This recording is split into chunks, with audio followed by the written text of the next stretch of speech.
another band. All the Mars and cars now, whichever get up. Light up my card with a sweet one bliss. Someone flicks me a bag it up. Say, oh, it's another one. It's another one, yeah. It's a full strand, yeah. Oh, it's another one. It's another one, yeah.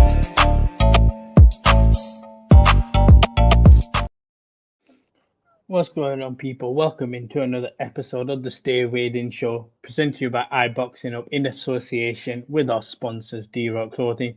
Listen, we are always here, but we're fashionably late as usual as well. We have to say that we are fashionably late. Crazy late, but we make it look good. I hope. No, 100%. But you know what? We've got some action. We got some fights coming up this weekend that we want to go straight into. And that's Moses Itauma stepping up, people are saying, against Dillian Whyte. For me, I'll be very honest with you. I understand why they're making this fight.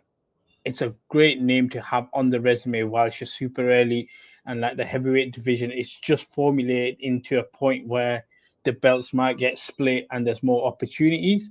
And I don't find this fight is going to be competitive. I know obviously Frank and everyone's got to sell it, the opponent he's facing. But I just want to get your thoughts on just the matchmaking of Moses Itauma right now and what this fight can represent for him.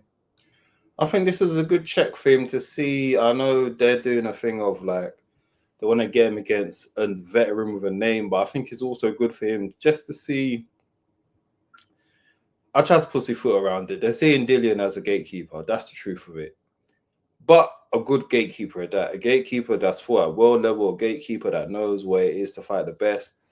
And I guess for Moses, is if he looks, depending on how good he looks against Dillian, it's a good name to make a name for himself off of just where he is at in his career right now. So I think nothing more, nothing less. It's just a way to help build a star, basically. And I think Dillian's just like, yo, you put a bounty on my head, you better watch how you grab it. Pause. Do you know what? This would have been probably if he wasn't on. I'll say if he wasn't on a roll to where there was something for him, it probably would have been Derek Chisora. Like we've seen the Derek Chisora semi-gatekeeping aspect of it. Derek. It would have been. No, Derek is, but also Derek sees the dollars as well, and he would understand that he would acknowledge where he is in his career as well. If he wasn't going through that winning Dillian, Derek is in the Wash Championship era. He knows he's washed and he's facing other guys within that. I don't think there's enough money to offer him to fight Moses Itauma in a place where him and Dillian are two different places. Derek is coming off lovable, which is crazy considering how he used to be. Derek is in a lovable position where people like him, and it's like, we'll pay you to fight either people your level, or he's kind of like, if I'm gonna be at a big threat of getting walloped, it has to be from someone who's worth it. Moses ain't worth it for him at this point, where Dillian is coming off of, a third telling off. Let's put it politely. He's coming off a third telling off. He's not in a position to look down on certain opportunities. So, is what it is. I hear it. Quickly go into some comments before we break it down a little bit more. Neutral saying, big up Trey, RBH, and these two fan gents. Love Neutral. I've not even got a haircut and I've been called a fan gent. I'll take it. And then we got Raw. Do you know what? This is the thing I'll say about Raw. You saying Dillian looks so fun. Raw loves to do that opposite thing all the time. He loves to do that thing where I'm a side with the opposite person. I see him siding with Jake Paul now as well. Jake Paul, I was backing Jake Paul before everybody else. I don't know if he's Team Canelo or Team Bud. I think he's Team Bud, but I wouldn't be surprised if he goes Team Canelo at one point. No, he's Team Bud out of spite of Canelo, I believe. Yeah, that's what I mean. And he's saying you get some good fights against some other veterans as well. I'm guessing he's talking about Dillian there. But when it comes to this particular fight, I know we've seen the highlight finishes and stuff. At what point do you think Moses might look to say, I might want to actually get a few rounds in? And is this probably the fight that he wants to get them rounds in? Or is he going to go in there again with a similar game plan and just showcase that, look, I can get a finish quite quickly. You don't get paid for overtime. He's gonna look to go in there and just absolutely put a beating on him. That's for sure. Moses, as much as I get it, you do want to get your rounds in. Everything just depends. You don't want to try to get your rounds in against a dangerous person you can get clipped against. So most of the time, I can see Moses going in there, just being like, "Let me just get him out of there ASAP. No Rocky. Like, what are we playing about for? I'm looking to become world champ. I can't go out there and it's different spaces in your life. If he still wants to become the youngest champ, I don't see where the rush is, especially if Usyk doesn't look like he's, vacating the titles anytime soon. So, I can't see him going in there trying to take. I'm gonna say something that people might hate because I don't know if it's a veteran or whatever. For me, like I said, I think Moses in 5. If this fight goes towards 8, 9, and 10, for example, maybe I'm being overly critical on the guy, but I think it's gonna look like, you know what? When we really put you in against someone with a name, maybe you're not that special afterwards, and you took a bit longer than we really thought to get the job done, because it feels like there's more people that have eyes on Moses in this particular fight, rightfully so, with the opposition as well, and the fact that he's headlining, and they probably want to see that finish that we've seen in them previous fights. So for me, if he goes deeper ends with a Dillian Whyte that, let's be honest, is just washed, I think that's kind of a bad look for him. Or not necessarily a bad look, but one of them looks where it's like, maybe you're not that guy yet. Maybe we need to just pump the brakes just a little bit in terms of what we want to see. Who's making him that guy is my thing. Social media. Let's use social media. In the Yeah. sense of, do you get what I mean? Social media will look and be like, "Oh, Moses is this. He's going to be the youngest champion here, or he's going to be a world champion in a year's time, etc." Maybe if he doesn't get the job done the way he has been getting it done in his previous fights, maybe we just pump the brakes a bit and realize, you know what? There's a bit of difficulty when you go up to a level where the guys had some world level fights and stuff like that as well. But that's my take. I think Moses personally needs to get it done in 5 for people to still care about Moses Itauma a little bit. For me, that's crazy. I'll be honest. I because it's just that, we'll see you become world champion potentially, but at the end of the day, we kind of also, it's like, okay, I'm not going to say it's like it. You know the Edgar Berlanga effect, where you were getting knockouts in the first round. Just bear with me, let me land. And then you go the distance in a fight. And then your next fight, you go the distance again. And it's like, okay, wait a minute. Do we really care about you anymore? And then you start falling off it. I'm not saying Moses is going to do that. But I'm saying, when you start getting into some tested waters and you start going the distance in these fights and stuff, or you take a bit longer than what we probably were used to, we kind of start thinking, do we really care about you a little bit? I get what you mean. It's not as crazy. I think for me, in my mind, I just know when it comes to Edgar Berlanga, I could tell there's a level of, I think there's a difference with how do I say it? With Itauma, right now, the way I look at it, he's flatlining people, but it's a case of this is his level. Whereas Edgar Berlanga was like, there was a time where it's like, okay, let's try to get him. Well, no, let me not say let's. There's a time where it's like his fight, like the equivalent against Dillian Whyte, didn't come as soon as it needed to. Whereas Moses, at least he's on the right path of, this is where you're supposed to be right now if you're meant to be as good as you are. Whereas I feel like with Berlanga, who was the guy that they put him against? I think it was someone like someone that Triple G fought, if I remember correctly.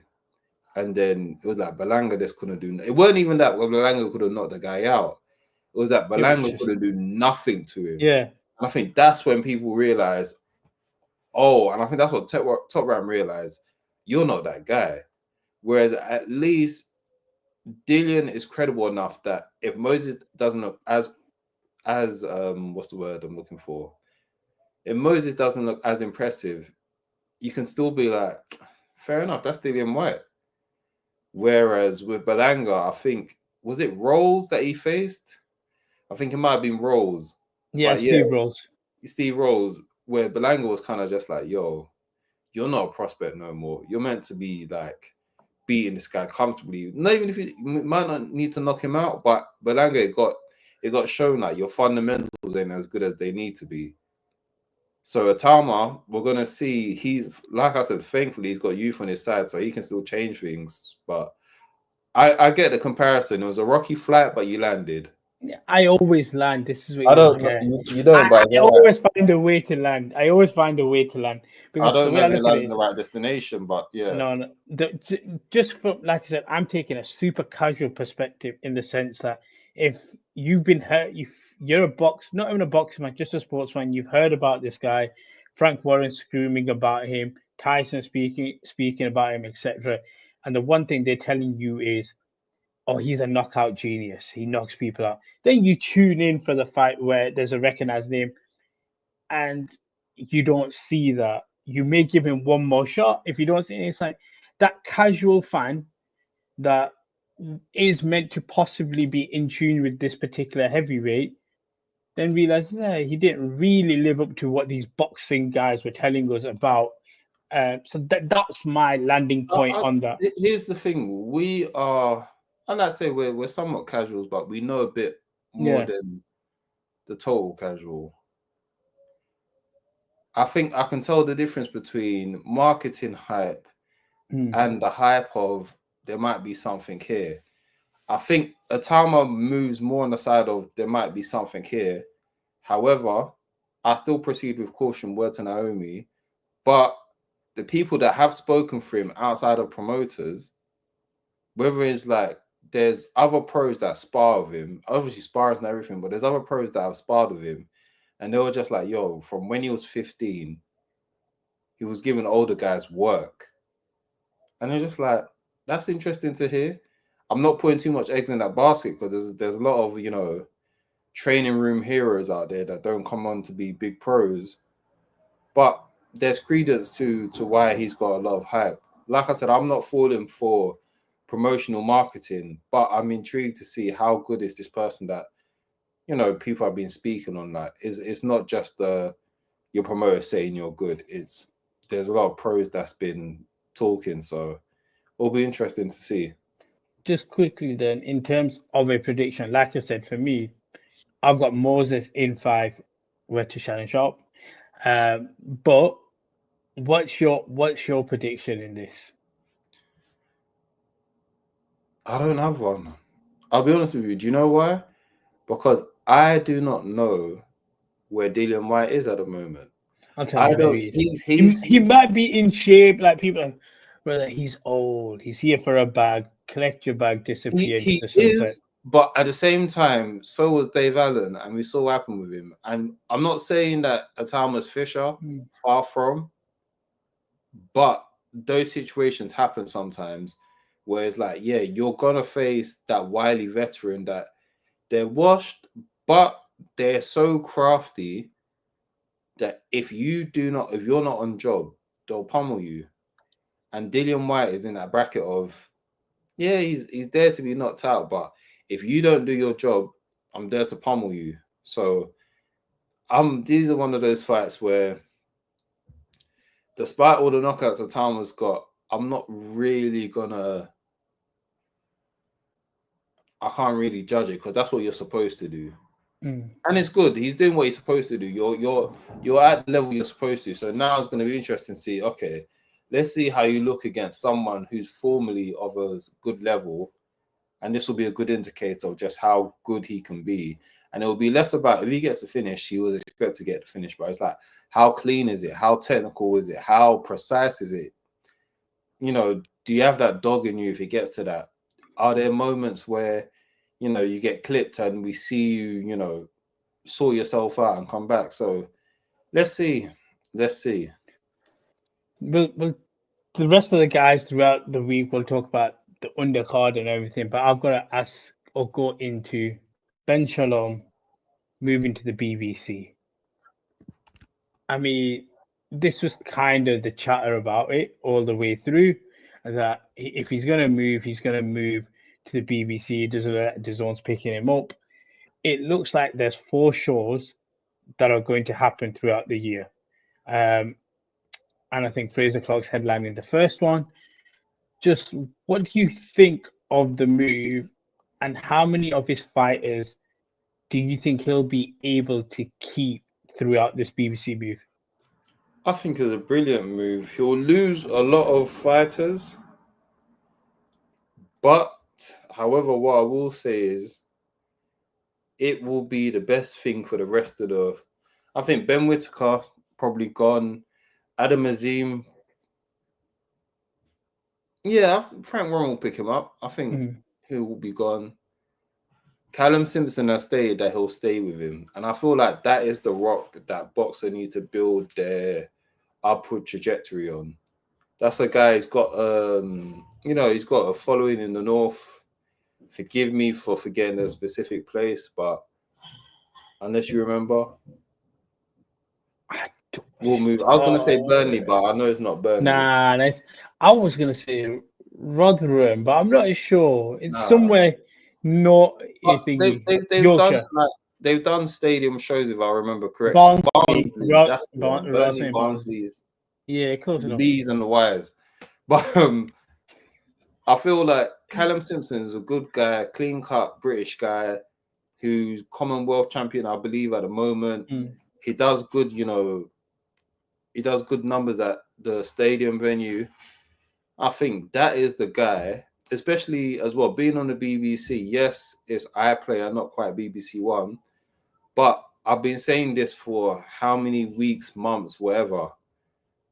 Boxing needs to be on either old school terrestrial channels, ITV and BBC. I know someone's going to say Wassman's on Channel 5, but it's not the same. But in order for boxing to return, it needs to be on those channels live again. Because I don't know how you're going to build the new stars, because there's no more paid subscriptions like Sky Sports, paid traditional subscription like Sky Sports and TNT. Both of them are out of the boxing game unless it comes to the stars. And with everyone being on DAZN, I've always said this. I get the whole thing of like, the world is moving forward with technology, social media, apps, etc. There's still a market that just watch their simple TV. There's still a market that's like, I don't care about all these apps. What does my Freeview come with? I want to see that. And with the BBC, you've got that chance of, if they get it out of the park, no foreign viewership far between cards, at least UK has boxing on terrestrial. Yeah. And I think with British, like I said, we need to start building British stars again. Not just domestically, you might not even be big international stars, but I feel like Callum Simpson is someone that, that BBC Sports page, when you're on there checking the Prem scores and everything, and then that link next to, there could be some football headline, and then there'll be a link next to it saying, live boxer card headlined by European champion Callum Simpson. That's what you need. And then you have the casual eye just, okay, let me click on, if he does his job and gets excitement going again, have a good few defenses of that European title in Barnsley, then get the public behind you. And I think that's what boxing in Britain's been missing. Well, like I said, if everyone's on DAZN and DAZN's not as widely available, someone needs to build boxing, or we're in deep trouble. We're in big trouble at the moment. That's how I feel. Outside of the stars, outside of the yesteryear stars. So this is my thing. So, like how we were saying about fighters might stay or not. So I saw an interview with Eddie, and I think because he was saying he's got the production company that BBC and Boxer have asked to help in terms of setting up the broadcasting. He goes, all the names were still on there. Adam was on there. Ben was technically still on there. But then it got me thinking, they might be on there, but for how long? Realistically, and I don't want to sound rude to Callum Simpson. Anyway, he has the appeal that works for Boxer. Yeah, for sure. Adam has the appeal, same with Ben, where they need a little bit more. A little bit. Not a lot. No, wait. Let me land. Wait. Let me put this into the chat because I'll put this to Ra and Neutral as well.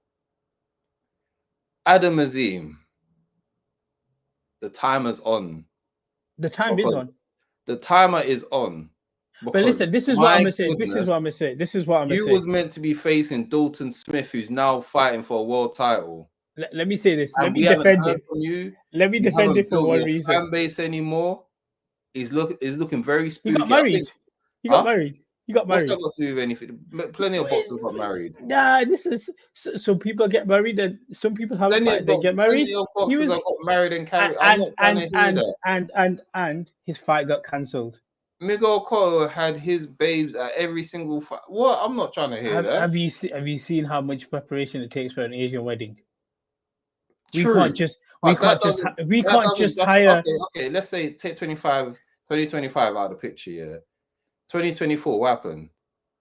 He got injured, and he was calling out bloody Eubank. Well, that fight was never really done.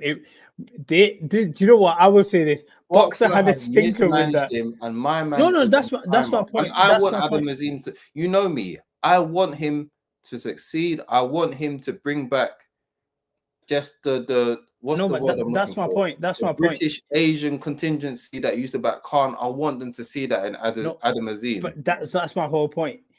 That's why I don't think he fits Boxer for being on the BBC right now.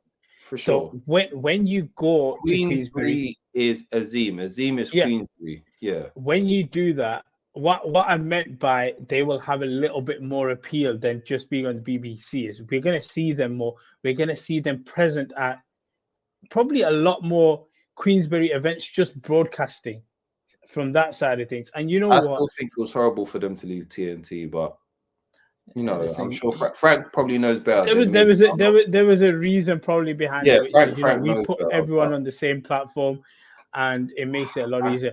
I still don't like that, but I mean, it's weird. In one way, it always used to be a thing where let's just get boxing in one area. The only problem is that one area didn't align with Sky Sports or TNT for us to be able to watch it. It was on the app. I think that one area is just not as big as we need it to be. It's that simple. That one area is not as widely available as it needs to be. I do get what you mean. But yeah, going to it, it just always felt like, I'm not going to say they can outgrow the promotion, but they have an appeal where, I'm sorry, 4 shows in a year, if that's what you're doing, what does that look like realistically for them to get? If you want Callum Simpson to headline one of them, most likely, Fraser's going to be someone else. You're going to headline Ben and Adam on one show in a year. That's just not going to work. They're too big at this point, personally, to be on undercards of a show where they should realistically headline on a Boxer promotional.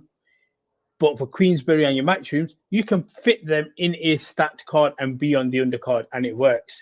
So personally, I can't say they definitely would move, but come 2025, if they contract at the end of it, looks like, well, if Boxer have their one event coming up, neither of them two are on it. It seems like, or headlining. It's fine. It's fine to make the move. Make you guys go do your thing at Queensbury. We've already seen the interview anyway with Hamza. Hamza making a joke the fact that Adam just basically tells us it might be. Who told him again? It was Hamza. Hamza and Dev. They were there, and Hamza goes, "Listen, Frank might pull out the checkbook for you if Ben don't get a move on." Adam didn't even deny it. He just said, "You know what? He might be right." I'm paraphrasing because he might be right. So if you're saying that whilst contracted, just make the move, bro. I know in 2026, injury-free. If you're at Queensbury, they have enough of the local market to be able to put on shows. But then you will, I'll say this, and I know you might be surprised. I see him doing a few local shows, but I think Adam will also be not a few. Sorry, that's too many. I'll see him maybe test. I think Queensbury may test the water with him if he moves over there early 2025 to put him on a headline show. And then afterwards, I think they're going to push the boat and put him on these Saudi pay-per-view undercards. Personally, I see something like that for Adam in 2026 if everything was to go for him like that. Listen, man, I don't know about all of that, but get my boy Ben Whitaker to Matchroom. That's all. Oh no, that's happening. I feel like that will happen as well. Like that's a fit. But then this is the problem with Ben Whitaker. Not necessarily Ben Whitaker, with Eddie. Eddie's not one of them to pussyfoot people around. He's gonna just put you in there. He'll give you that one little tune up in Birmingham. I think you could get him and Shabazz Masood on a card together. Ben's from Birmingham, right? Or where's he from? Yeah, Wolverhampton. Wolverhampton. West Midlands. Yeah. So you could put him and Shabazz Masood genuinely on a card together. I think that works perfectly because that's where you can slot in Hamza in there as well. Hamza Uddin in there. There's your little trio there. And then it's like, okay, cool. We put you on that card. Now we can elevate you. But did you put on a performance for me to elevate you? I think they have a formula there. With who's he working with now? Andy Lee looks very different. Yeah. I think this is what myself, I think many other people are asking for from Whitaker, where it's like, we get you want to be loyal to your home base, but your home base ain't going to bring you to the next level that you need to. So train with them in the off season, but when you're in camp, go to a serious camp. That's what he's done. Yeah. So I think he would be good with, obviously with the speed bump that he ran into. I think Eddie, this is the best time to actually go with Eddie now, because Eddie will know, okay, cool, we're not going to pussyfoot you, but I know your strengths and weaknesses and we can do something here. And I think that's like the type of exciting prospect that Eddie's probably been wanting to have for a long time. And so I think, yeah, Ben Whitaker right now, Ben Whitaker, go to Matchroom, Azim, go to Queensbury. I don't really know who else is at boxer that's worth poaching. No disrespect. Maybe Caroline Dubois might sign with MVP at the rate that they're going. Other than that, boxer, man, just start again, make sign out of nothing, and this is their last chance. Yeah, it kind of has to be like, you've been given free TV, and I don't want to sound rude. And then free TV. No, you know what I mean. Yeah, like, you're on a platform where, you know, at the end of the day, people care more about EastEnders. Like, you're not on a sporting platform, and that's fine. Like, I think it's good though. I think it's good. It's good, but it's like we, in the most respectful way possible, we know where your pecking order is.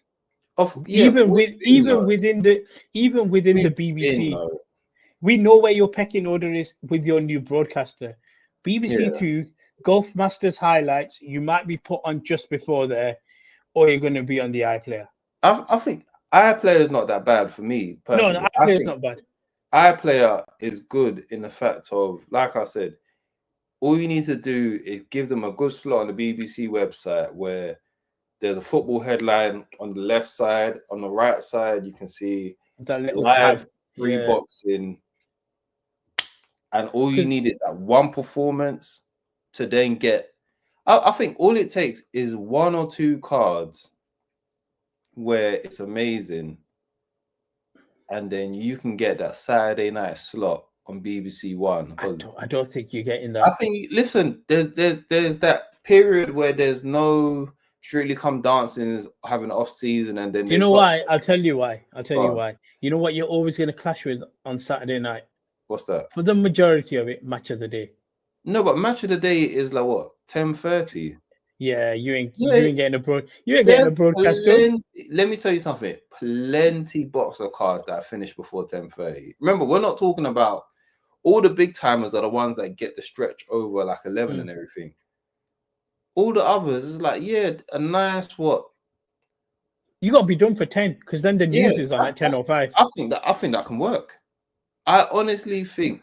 I remember Boxer are not in a position to like push the boundaries. So I think if you tell Boxer, yo, fix up, and even Chris Billiam Smith might still be with Boxer.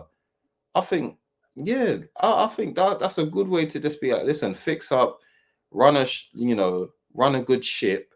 You've got the slot from 8 p.m. till 10 p.m. Yeah, I think that's a good slot. Okay, I'm gonna say this is where it could work for them.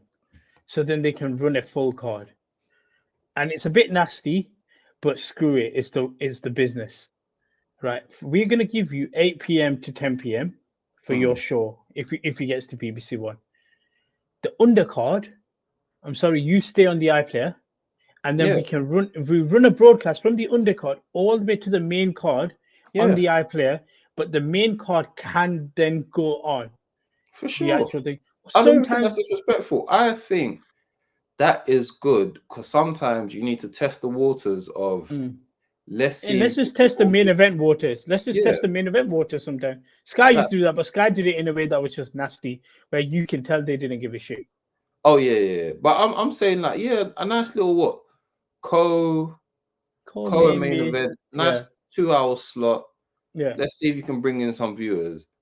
Listen, they play rugby at certain times, so if they can play rugby, boxing. You know what's crazy? The more you're saying or you're selling to me, the iPlayer thing, it's not that bad. Because I was actually just thinking while you were saying it, where do I watch the FA Cup final if I want to watch it? I'm watching on the iPlayer. I put my PlayStation on. There's no idea. Yeah, so it's not that bad. But if you do that, I need it front and center. When I go onto the iPlayer, I kind of do want it front and center a little bit because I can't be bothered scrolling through the Sky tab. Yeah, the sport tab. Like I said, have all the Prem headlines on the left side. On the right side, you've got a few boxes there. Let's have one box. And they have that flashing sign, live boxing. But speaking of live boxing, I'm gonna segue this real quick. Go. Eddie Hearn is bringing back actual promotion of American stars. Who would have thought it? Out of everyone to do it, PBC's gone quiet, and Eddie Hearn is bringing back actual promotion and bringing back big city stars in boots. Now, my issue is this. There is a lot of people that are upset that Boots ain't fighting Virgil Ortiz, which is stupid. And there's a lot of people upset that he's not fighting for a belt. And I'm just like, it's almost like some people get so used to watching fighters that are the anomaly that they give a hard time to just all the other people in comparison. It's like saying, oh my gosh, we're used to watching Cristiano and Lionel Messi score 40 goals. These guys only scoring 30. Yes, because you got used to watching this two of the great. Last decade, we got so used to watching two of the greatest of all time, week to week, just going goal for goal. We got so used to it that we thought it was normal. It's like using those two. Yeah. When it comes to football, when I'm doing comparisons, I rarely bring up Messi and Ronaldo because I always say, you see them two? Those are aliens. You're not meant to stop comparing. Do you know what it is? I get what you mean, and I'm okay with it. The only problem is, and this is where, like you said, it's what people use. Like if you look at Bud Crawford, moves up to 154, Madrimov, first fight title. Yeah. Canelo Alvarez moves up to light heavyweight, Kovalev straight away title fight. Then he goes and does Bivol. In a weird, funny. Carry on. No, he did. He fought Bivol for the world title. No, he did, but the way you snuck. Carry on. Am I wrong, or am I wrong, or am I right? He did fight Dimitri Bivol. His 2 fights at 175 have been for world titles.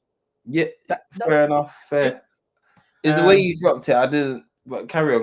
It's all good. And then again, I'll use Crawford again. And now he's wanting to fight Canelo, or he's going to fight Canelo. 2 division jump straight for the world title. Alexander Usyk in his third. Technically, it was his 3rd fight. Yeah. At heavyweight, world title anomaly again. Let me try. I'm trying to work out. And then what you start seeing is, and I'm gonna call it the Gervonta Davis thing, more than anybody else. Shakur to your point as well, but it's mainly you see this guy who would fight, and it'd be for a regular title. But guess what? Because it's Gervonta Davis and it says WBA championship, people are just assuming this guy's constantly fighting for world titles. I had a lot of friends that used to come out to me and be like, "Oh yeah, I saw the Gervonta defend his world title," and I had to break it to them like, that's not a real world title. Obviously, after he beat, was it Frank Martin? And when it was actually a real title, well, he got elevated. But yeah, I had to tell people all the time, I'm like, that's not a real and then Shakur was winning world titles, but funny enough, a lot of them were when he was put in a position where we didn't care about those divisions. Let's be honest. Yeah, but also he wasn't actually beating the champion, if I'm not wrong. For some of them, it was a case of the belt's vacant and you're going into that slot. So even on the American side of things, you've seen guys who have done that, and then you got Boots who's going in a weird way, a more traditional, slower route into elevating himself to champion. He became unified at 147. We'll make a switch up to 154, and we don't need to rush it. But I do understand where some certain boxing fans do come from, and they're like, you want to make us care about him. Cool, his performance last time was good, but there's a mega fight that we want to see and we're not getting it. So it's like, how do we care type of thing. So I do get what some people are saying, but when you really break it down, there's not a lot of people that get the chance. It doesn't help also that Manny Pacquiao wakes up, decides he wants to fight, goes the distance with Barrios, and then inserted number 1 in the WBC. Again, anomaly, but that's nasty, a WBC. Very, very nasty business, that is. But that's my little take on it. I do understand where some people come from. If you just look at it and just put in certain other names and like, well, they were fighting for this, they were fighting for that straight away. Why is Boots not? Comparing. This is going to a lot of boxing pages. I know Hyperbole gets views and everything. Stop comparing good fighters or even some great fighters, but let's say good and great fighters, to anomalies. Anomalies are anomalies for a reason. They are the exception, not the rule. Boots is a very good fighter, and it's so funny because Boots got criticized, even though we clearly saw him get ducked. Listen, I do not think Norman is getting any more money to fight Devin Haney than he is to fight in Boots. He had no issue making that Devin Haney fight so smoothly. This guy was getting more than 10 times what he wanted. Paid. Was it 2 million? Sorry? Was it 2 million? No, he was making 100K, and then he was gonna get 1.5. No, Eddie goes. I think I asked him. He goes, I think they wanted 2 million. We're like, yeah, fine. I think 2 million was when what I believe happened was the initial fight when Boots went on to fight Stanionis, which funny enough, once he beat Stanionis, everyone's rubbing him out, which I don't understand. All of a sudden, Boots never became unified against someone decent, but whatever. Cool. Norman rejected 1.5 mil, upwards of 1.5 mil, which is crazy to fight Boots, especially like I've always said. If you don't have Turkey involved, there's not that much money in boxing. So I'm sorry, 1.5. I don't like to watch people's pockets too much. 1.5 is nice for an event where Turkey's not involved. He rejected. And it's a predominantly very heavy boxing fan base or locals there. That's not going to get international views like that at all. It's not, no. I'm even surprised Boots makes so much as he is without being a pay-per-view star. Or that Ed is the reason why people want to talk about Matchroom in the UK, saying it's lost its luster. Eddie's been honest and said, "Yo, do you know how many guys I've lost money on, and I still made sure I paid them above, like." And I don't want to put you Matchroom, for as much criticism people have of Matchroom, there's many people that always say, "Yo, Matchroom will pay you on time." Like we can't even sit here and say, is Eddie making money off Boots?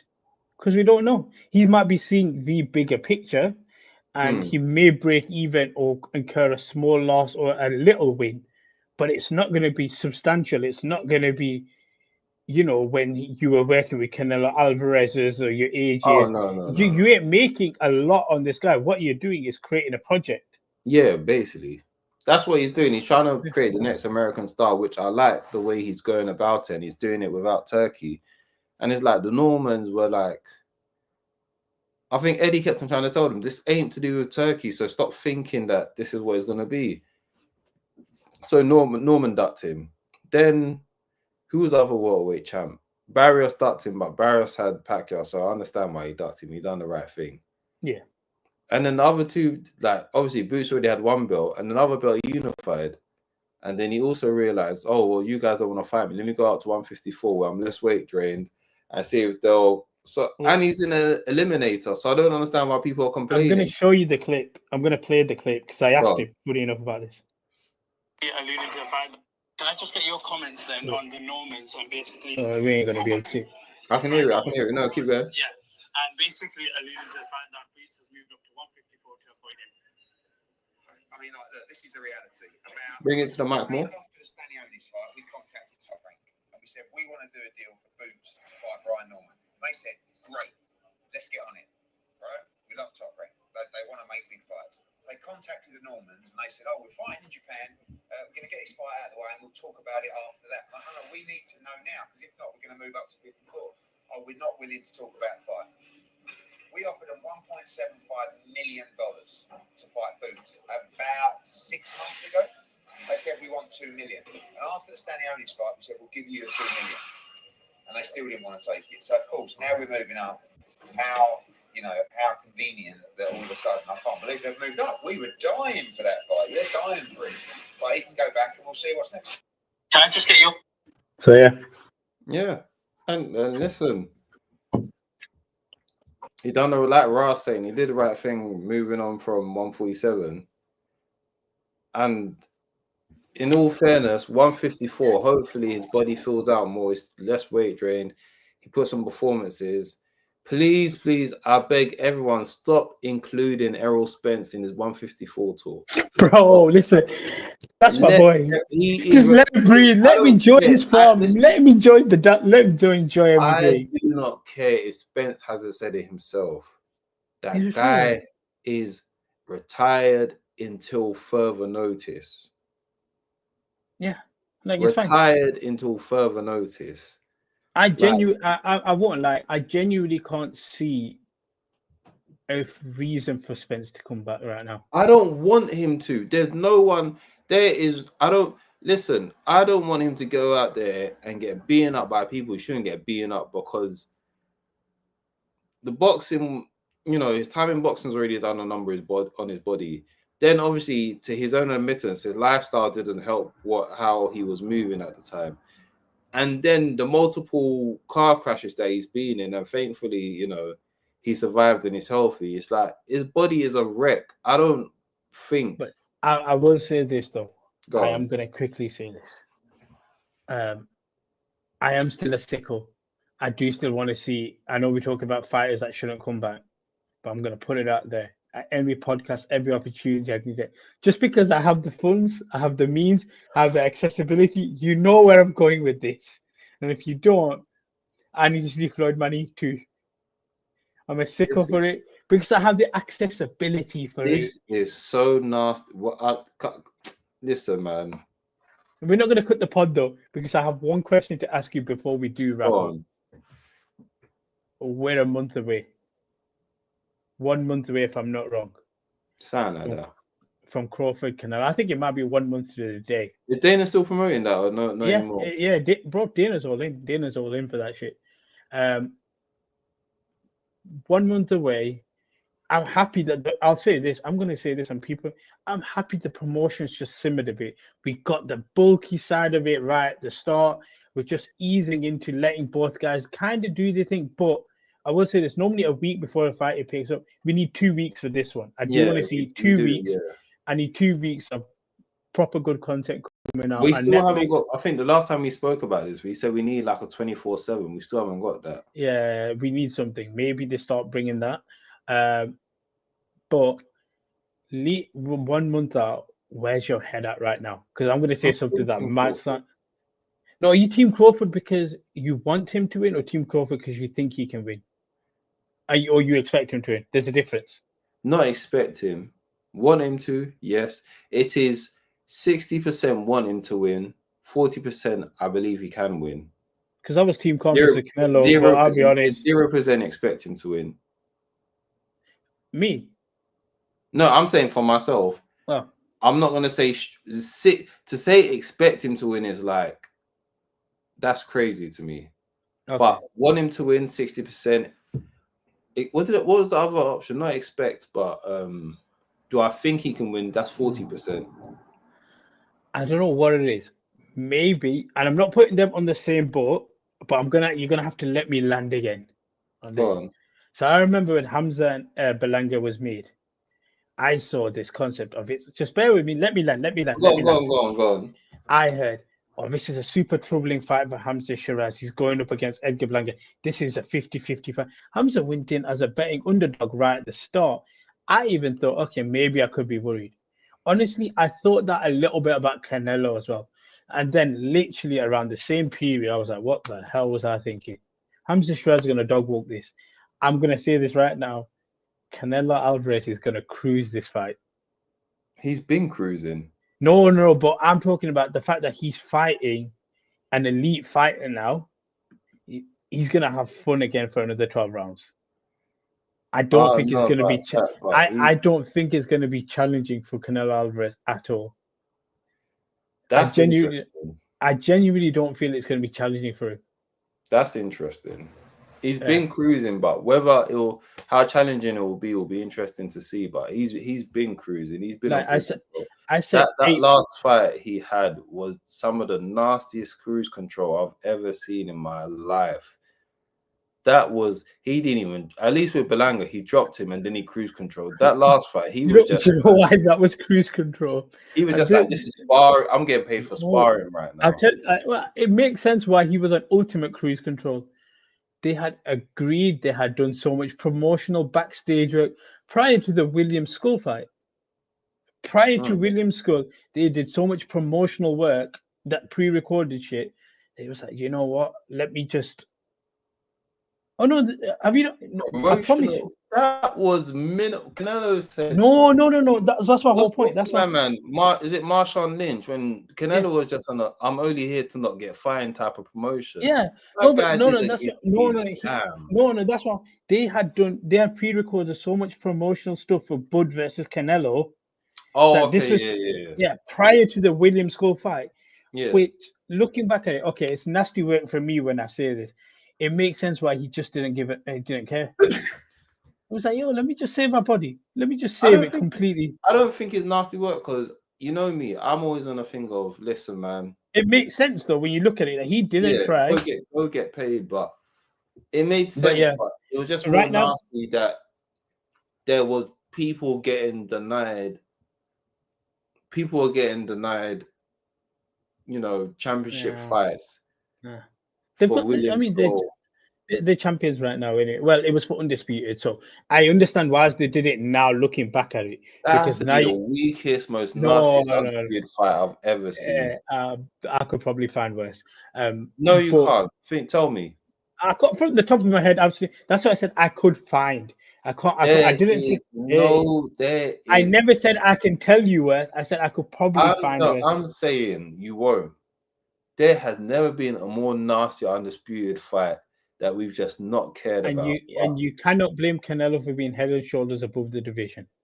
That is not from Canelo being head and shoulders over the. Listen, we're not. But it also makes sense because then we got You're not doing this. You're not doing this. Either way, I'm putting it out there. 1 month away. I'm calling it right now. Canelo wins 10 rounds to 2. And by the time the fight comes about, I'm going all 12 rounds. Mexicans will cry. I cannot deny someone's getting fish fried. Crawford in fight. Listen, that It's sensational. I will not lie to you. But with that being said, we are going to wrap up because it's also disgraceful that you said Crawford in 5. We're going to wrap up, guys. I don't even believe Crawford in 5. No, of course you don't. Listen, man, I was on a roll. I was on a roll, so F it. That's what I'm sticking with. I like it. But guys, we're going to wrap up today's episode. As always, like, share, subscribe. The Mexican flag is on its way, by the way. I'm just going to put that out there. The flag is on its way. The flag is on its way, and the hats are on their way as well. And Sherry, shout out to you, man, because he's going to be in Vegas. So he's going to get me some Canelo merchandise as well, because I'm not paying the delivery charges. One more time for the people in the back. Like, subscribe, share, comment. But just remember, Mexicans will cry. I cannot deny someone's getting fish fried.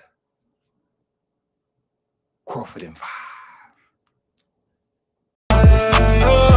It's another band. All the Muslim cars now, whichever get up.